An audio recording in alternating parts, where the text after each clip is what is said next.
Three, two, one. All right. Thank you, everybody, for joining this morning.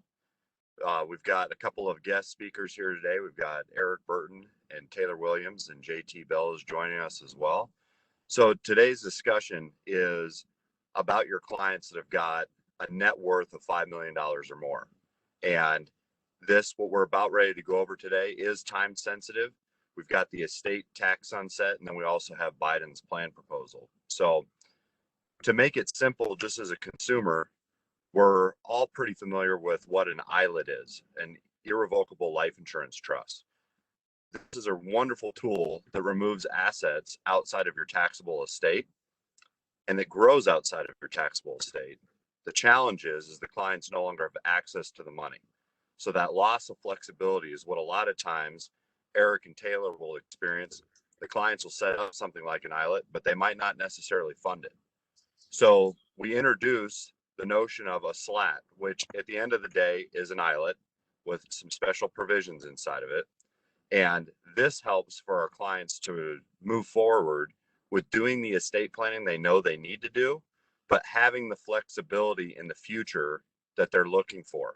So with that, I'll kick this over to Eric and Taylor to help discuss a little bit more in detail of how SLATs work and when it's appropriate to talk about them to your clients. Thanks, Charles. And my name's Eric Burton. Been a trust and estates attorney for a while. And I will spend a few minutes just talking about SLATs generally, and then I'll turn it over to Taylor, and Taylor can proceed with reviewing the one-pager regarding the SLAT. And as the one-pager suggests, SLAT stands for Spousal Lifetime Access Trust. And as we all can appreciate, the sign of a profession is its ability to use acronyms. And so for what we do, this is a very important acronym, the SLAT. Generally, a SLAT is an irrevocable trust that is established by one spouse for the benefit of the other spouse. And as Charles mentioned, one of the most effective estate tax planning strategies is to transfer assets from one generation to the next generation. So for example, from the parents to the children. And we often encounter a lot of reluctancy and hesitancy with such a strategy, because generation one always says, well, what happens if I need those assets to live, or I'd like to use those assets for future investment opportunities? And the SLAT addresses this hesitancy and reluctancy because we're allowing and facilitating gifts between the spouses instead of gifts to other donees or more remote generations. And so essentially what we're doing is transferring assets across the river and not down the river. Each spouse may establish a SLAT for the other spouse's benefit. In so doing, we have to avoid the reciprocal trust doctrine. If anyone cares, that was espoused in a 1969 U.S. Supreme Court decision, U.S. versus State of Grace. As previously mentioned, a SLAT is irrevocable, meaning that the trust cannot be revoked generally, and that its terms cannot be amended or modified generally. Funding of a SLAT is normally a completed gift for transfer tax purposes, meaning that it's a completed gift for gift tax purposes, estate tax purposes, and generation skipping transfer tax purposes. The parties to the SLAT are the transferor spouse, the transferee spouse, and the trustee. The transferor spouse cannot be a beneficiary, cannot retain any right or interest to any of the assets of the trust, and cannot retain any control over the terms of the trust or the administration of the trust. including any right to veto any distribution. The transferor spouse cannot retain a power of appointment, cannot serve as the trustee, but importantly, the transferor spouse may retain a power to remove and replace a trustee, provided that that trustee is an independent trustee at all times. The transferee spouse is a current income beneficiary, meaning that the transferee spouse is entitled to receive distributions of income and principal out of the trust in the discretion of the trustee. The transferee spouse may be given a limited power of appointment, which allows the transferee spouse to modify the distribution provisions of the trust either at death or during lifetime. And oftentimes we see the spouse's descendants included as current beneficiaries of the trust, but absent that, normally the descendants are remainder beneficiaries. So as a result, distributions out of the SLAT may be made to the transferee spouse, children, grandchildren, charities, or other named beneficiaries.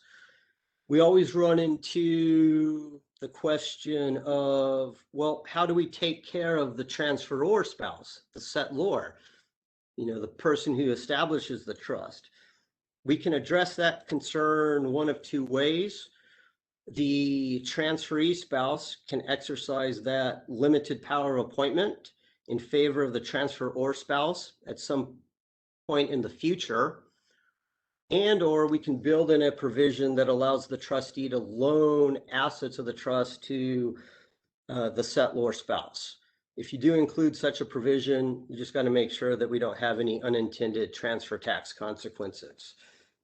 The transferee spouse often serves as the trustee, and we always include some sort of trust advisor or trust protector who would be an independent party that gives us the ability to maneuver in the event of changing tax laws or tax laws. Funding of a SLAT can be done with any asset, including life insurance. We always have to be cognizant of community property versus separate property designations, because those designations can have substantial estate tax consequences. We fund using annual exclusion gifts, applicable exclusion amounts, and we always look to utilize valuation discounts to maximize the wealth transferred and the estate tax savings. The four primary advantages of a SLAT are the estate tax savings.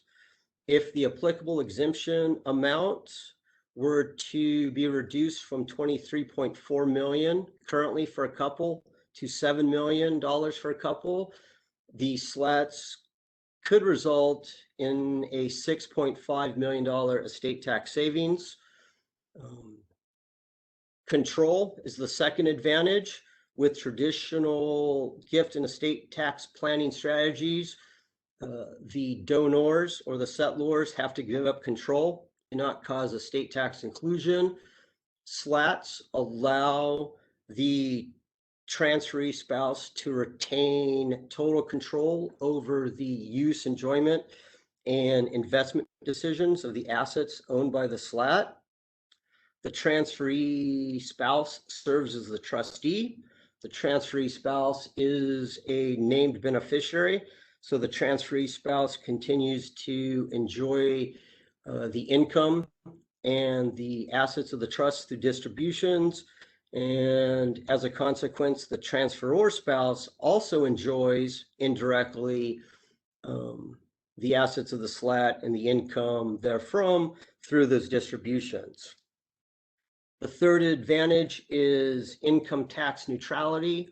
Most SLATs are grantor trusts for income tax purposes under 677A of the code. And the fourth advantage, which is creditor protection. In my opinion, this is the single most important advantage. Because a SLAT is established by one spouse for the benefit of the other spouse, the SLAT is what's known as a third-party spendthrift trust. And the only reason that is remotely interesting to you as attendees of this webinar is that creditors of the transferor spouse can't get to the assets of the SLAT because of the completed gift, and creditors of the transferee spouse can't get to the assets of the SLAT because the transferee spouse didn't fund the SLAT. As a consequence, if we use two SLATs, one for a husband and one for a wife, we can currently protect $23.4 million of assets without triggering any negative gift tax or estate tax consequences. And so the ability to protect such wealth is critically important when discussing SLATs with potential clients. The two primary disadvantages of SLATs are divorce and death, meaning that if the husband and wife were to get divorced, then the transferor spouse would no longer benefit indirectly through distributions to the transferee spouse, because the transferee spouse is now an ex-spouse and very unlikely to allow the transferor spouse to enjoy any of those distributions. And similarly, based upon the death of the transferee spouse, if that were to occur before the transferor spouse's death, then the transferor spouses would no longer be a beneficiary indirectly of the SLAT. So with that being said, I'm going to turn it over to Taylor and let him review the Spousal Lifetime Access Trust one-pager. Hey, and Taylor, this is JT. Let me chime in real quick. So as many of you know, we're big on case studies and kind of real life scenarios that you might run across. That's what Taylor's going to go over as a sample married couple age 50 with a $20 million net worth. But one thing I wanted to kind of interject was, you might be thinking, so, I have someone in mind. What would I say to someone, that might fit this fact pattern? As you can see, Eric and you'll see with Taylor are super knowledgeable on the ins and outs. I want to focus more on how to position it. And then that's where we can bring in the experts on our side to really dive in deep and get it done. But just kind of something that off the top of my head that you might want to position it as, there's some far-reaching tax changes coming down the pipeline you've probably heard about on the news, and they drastically affect wealthy, successful people like yourselves. That's the bad news. The good news is with some proper planning and some placeholders and getting some things in place sooner rather than later, we can take advantage of or lock in the current more favorable tax rules and laws before the more unfavorable tax laws kick in. So kind of keep it that simple. I think you're going to get the attention. Really make it about profiling the prospect you have in mind. Like, it's really, this is something that's drastically going to affect people like you because your net worth, your income, your assets, et cetera, and really identify that there's a problem or a concern, and then kind of sweeten it with the good news is there's a way to address this. We have the right team behind us. That's where it kind of dovetails into where these guys can help. So just wanted to interject that. I will kick it back over to Taylor, and he can walk you through this one pager that we will make available, and we can go from there. So Taylor, take it away. Thank you, JT. Thank you, Eric. Thank you for teeing that up. This one pager was designed for a more high net worth client. However, as Eric had pointed out before, we're not always looking for 20 million and above. This can impact clients as small, and I say small, but 5 million and above.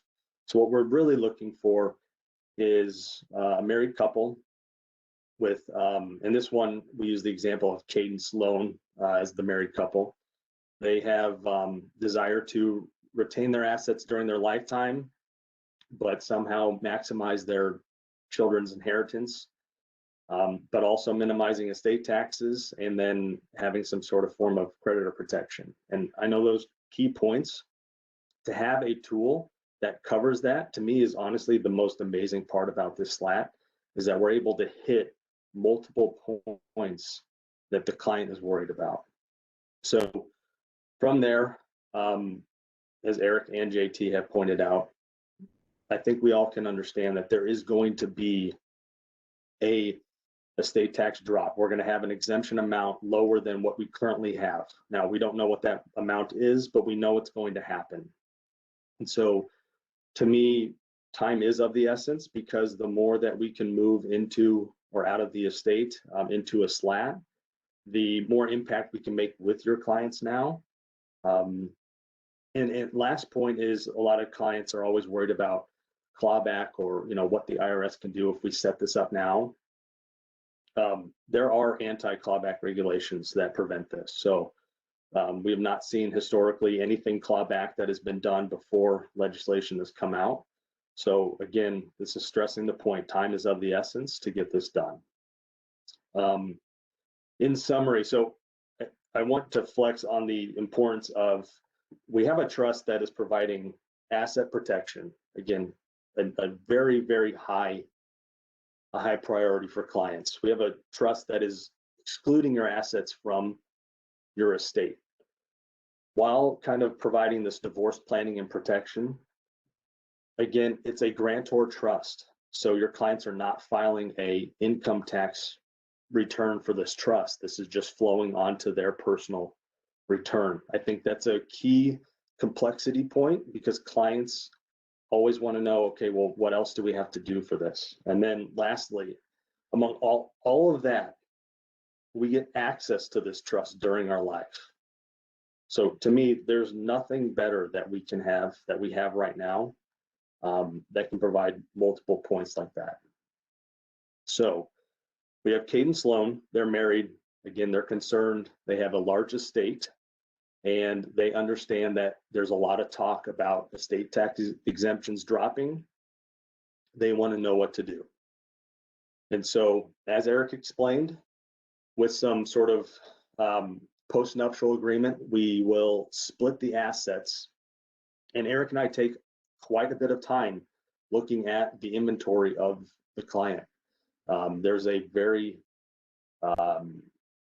detailed way that we need to go about funding these SLATs. And so a lot of the time is talking with the client about which assets need to go in which trust.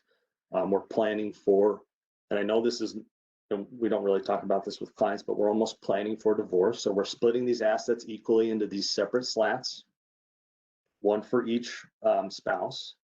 And there are gift tax returns that are required. Essentially, there are 4 in the entire process if we're doing one SLAT for each spouse. So also keep that in mind. Another additional timing issue is that it's pretty easy to set up this trust. What can get complex is the funding part of this. So if we have clients that have commercial properties or residential real estate, a lot of those appraisals will need to get done within a timely manner, because we have to file those gift tax returns with those valued appraisals, making sure we have the right value that's being gifted into this SLAT. So a lot of the complexity won't be just at the initial part. It's more on the funding and making sure we have the right assets in each SLAT. Another point that has been brought up, and we've seen a lot, is clients have been selling their businesses lately. And if we can get that business valued prior to the sale, move that into a SLAT, which the SLAT can still control the business, or the business owner can still control that business through a SLAT. We can actually essentially move the business into that SLAT and then value it. And then when it sells, most likely for a higher valued price. All that is outside of the estate, and more importantly, they can access it during their life. Some other additional points: when we're funding 7702 plans, so LERPs, IULs, insurance policies, if they're already in force, if they're premium finance, typically Eric and I prefer to wait until the annual renewal is up, or if they're in force, we're essentially just changing the ownership of the policy to the SLAT.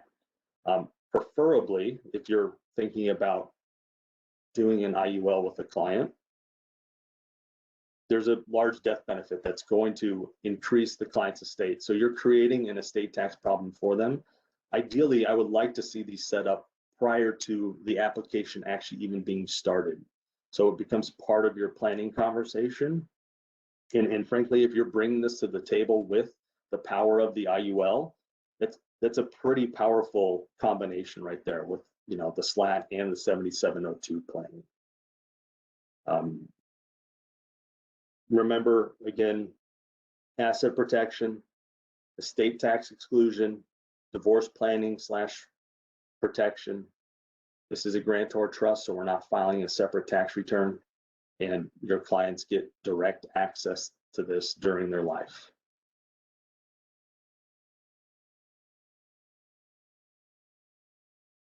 Hey, Spawn, if you don't mind pulling up, well, first of all, Taylor, did you have anything else, or was that it? That was it. I covered a lot of the, I think Eric kind of covered the compared to what, at least for tax savings over, you know, someone's lifetime. Obviously, this is a pretty impactful tool right now, especially with the IULs. Yeah, and Spawn, I'll have you flip over to this calculator that you may have seen us reference in our email blast. We're not going to dive in too deep, but I did want to preview it. But just to recap a couple high points that both Eric and Taylor made, you know, there's still not certainty on what the exemption will go down to. I think our flyer mentioned 5 million. Just in the 60 days since that flyer was created, it sounds like I've heard that it could be more in line at a $3.5 million exemption. Again, that's from 11.7 million right now. So the kind of so what factor is that is a massive decrease to the exemption amount. And that's why we're talking about SLATs. That's why you and your clients should care about this. And this calculator, you've heard us mention a lot. We always say compared to what. So what this does is input some basic information, current net worth, your growth rate that you assumed, when you want to project that death could occur, and then if you do planning now, what that looks like. So we're, if Spawn, if you go to the next tab down there, report 1 in the lower left, what we see here is death occurring before or after this presumed change in the exemption amount. So you can see that right now, if we had a married couple that died right before the sunset, the exemption would be 23.4. We're assuming in the upper right that they have a $40 million estate value and an exemption of 23.4. When you crunch all the numbers, 40% estate tax rate, what you see is that red number on the left, line 8, 6,640,000 of estate taxes due, and then the total wealth to heirs. And what you end up with is that number 11, you have a big erosion, $5 million, just because of a result of this tax law change. Again, this is kind of a do nothing approach. But if we flip over to report 2, Spawn, you can see now this is kind of the do nothing with death in 2026 on the left, and line 3, the current year exemption gift. So if we do the proper planning, you can see that we kind of turn the tables, and that all important total wealth to heirs goes from 28 million to 33 million. So I don't know off the top of my head what it costs to implement some of these SLATs, but the point is, it's, you know, it's an insignificant amount of energy and cost to do this planning that has a very real chance of making a $5 million difference to your clients. And we see it all the time. It's kind of sad, I guess, in some respects, that especially business owners are so focused on doing well, growing the value of their business, making money, that they have never slowed down to do some of this planning. And that's what your role is as the financial advisor. That's what you can bring to the table, to think proactively on their part and show them using a simple, you know, calculator like this, that in real dollars terms, there's millions of dollars at stake if they do nothing like they have done, or they take action and do some planning. And as Charles said at the very beginning of this, the reason why people don't do what we're talking about is almost always boils down to one thing. They don't want to part ways with the money to fund these trusts. But as Eric and Taylor mentioned, if I have a means, even an indirect means, to access some of this income or these assets when I need them or want them, now all of a sudden I've changed the game. And that's what SLATs in particular can do different than a traditional ILET. Because a lot of what I just described right here can be accomplished with a traditional ILET. What this doesn't show is that your client can access some of these monies through the spousal kind of swap, et cetera. So that's the key takeaway. And then Spawn, if you go to that last tab, I think that's just showing death down the road even more, where we have more estate compounding. You can see death is assumed now in 2036. And you can see that our delta, that important line 11, is now closer to $15 million. So that's the so what factor. That's what you want to convey to your client, is that there's millions and tens of millions on the line, and they need to act now before Congress changes. Another thing that our email kind of hinted at was that guys like Eric and Taylor are extremely busy, and time is very quickly going away because of the energy and effort to create the planning that needs to be done. We're going to see a situation where demand, meaning clients that want to do this, advisors that want to help their clients do this, is outweighing supply or capacity on the side of the skilled attorneys that create these documents. So that's the sense of urgency. In a sales, you know, me with my sales hat on, you know, you always want to create urgency to get your clients to take action. And it's very clear they're getting pounded on the news, Wall Street Journal, Yahoo. There's all sorts of articles and buzz around this. It's pretty, you know, top of mind for a lot of people. So with that, again, I'll challenge you to keep an eye out for this calculator. We're also doing a video that we shot up at our recent Prescott event. Taylor and Charles and Eric are both featured in that video. It's about 5 minutes. You'll get that, you'll get this calculator, but most importantly, think of those clients that have that 10 to 15, $20 million net worth that you believe have not done planning, estate planning, and this could be a flexible tool to get them off the you know, home plate, so to speak. So I think we're right at 10:30. I will go ahead and let Spawn close us out here and just kind of terminate the meeting. Thank you for your time. Feel free to contact myself, Spawn. We can get you contact info for Eric and Taylor with specific questions, or if you want to chat about a client. So with that, Awesome. I'll turn you guys loose. Any other Thank final you. comments from the presenters? I do have one question that did come in on chat. In just a ballpark to Eric and Taylor, how much does a SLAT cost to draft? That's a good question. Glad it was brought up because I was going to talk about it anyways. So if we're doing two, we do this flat fee for $21,000. If we're just doing one, so just one slat, and there are circumstances that would warrant that, is about 14,000. And then time frame, at least for drafting, about 3 weeks, but the entire process can be anywhere from 3 to 6 weeks. Right.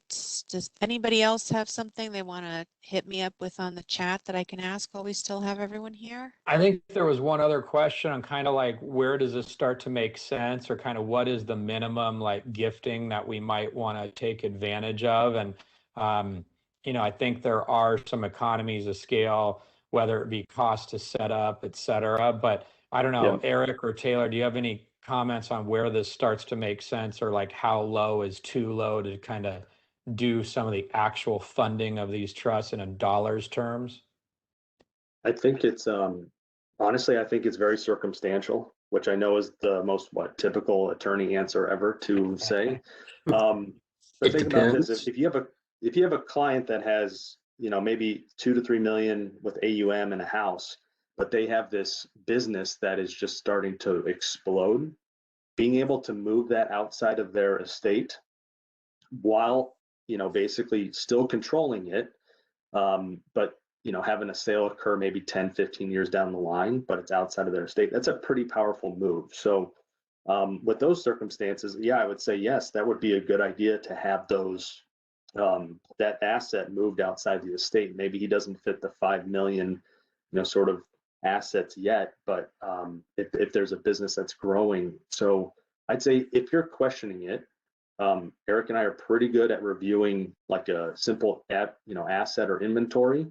We'd be happy to just look at it and let you know if they're a good fit for this part. Good. Yeah, that's, I think, an easy way our advisors can kind of bend your ear, so to speak. Anything else, Eric, on your end? I was just going to echo what Taylor had said, that there's really no minimum from a creditor protection standpoint. And so the ability to protect assets currently from creditors' claims should not be underappreciated. And by establishing a SLAT, you are removing all future appreciation from the estate. And so get it in early and hope it grows. Yeah, and I think that's a good point as far as kind of rainy day money, again, protected from assets. Everybody has kind of a magic number, what they think they could use to kind of live off of or get by or shield from creditors. I think that's a good point. And also echoing that high appreciation or growth and all of that being outside the estate. So, rule of 72 simply says if I'm earning 10% on my money, which a lot of our advisors are capable of doing, every 7 years, it's going to double in value. So that adds up quickly, even with a small funding or contribution amount. One final question, right quick. Is the SLAT applicable to both community states and non-community states? Community property? Absolutely. Right. The planning's a little more complicated in community property states because we have to make sure that each SLAT is funded with the transferor spouse's sole and separate property. And that gets to the postnuptial agreement that Taylor referenced. And Eric, I think you were going to say one other comment before that question came in. Oh, I was going to add that, one of the proposals is to eliminate the stepped up basis at death. Assuming that Congress does not eliminate that advantage, then we can achieve stepped up bases for assets, despite the fact that the assets are held in these SLATs. And we do that by loaning low basis assets to a settlor and having those assets be included in the settlor's estate to get the stepped up basis. And then on the estate tax return, we take a deduction for the debt owed to the SLAT. So we can, with proper planning, achieve very flexible stepped up basis planning to the extent that Congress doesn't eliminate that. All right. Well, thanks, guys.